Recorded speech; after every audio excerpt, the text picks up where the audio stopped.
আবারও কলকাতায় action enforcement directorate south point স্কুলে তহবিল তছরূপের অভিযোগ। নাম জড়িয়েছে কৃষ্ণ দামানি এবং সুশীল কুমার দাগার। নিউ আলিপুরের সুশীল দাগার বাড়িতে এনফোর্সমেন্ট ডিরেক্টরেটের তল্লাশি। বিক্রম আমাদের প্রতিনিধি রয়েছেন আমাদের সঙ্গে। বিক্রম, আপডেট কি পাওয়া যাচ্ছে? দেখো, তোমাকে যেটা জানাবো, সাউথ পয়েন্ট স্কুলের ট্রাস্টি ফান্ডে ইরেগুলারিটিস বা আর্থিক তছরূপের অভিযোগ, সেই অভিযোগে ইসিআইআর দায়ের করে এনফোর্সমেন্ট ডিরেক্টরেটের আধিকারিকরা এবং সেই ইসিআইআর এর ভিত্তিতেই যেটা অভিযোগ করা হয়েছিল যে কৃষ্ণা দামানি এবং সুশীল কুমার দাগার বিরুদ্ধে যে তারা এই আর্থিক তছরূপের সঙ্গে যুক্ত।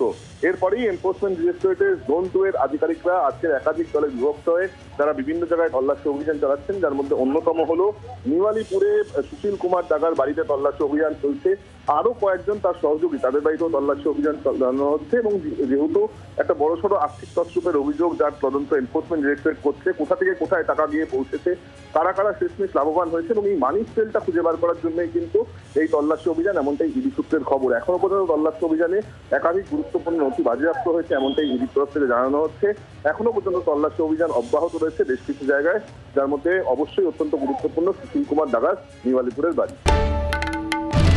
বাংলার আওয়াজ, বাঙালির আবেগ, জি 24 ঘন্টা।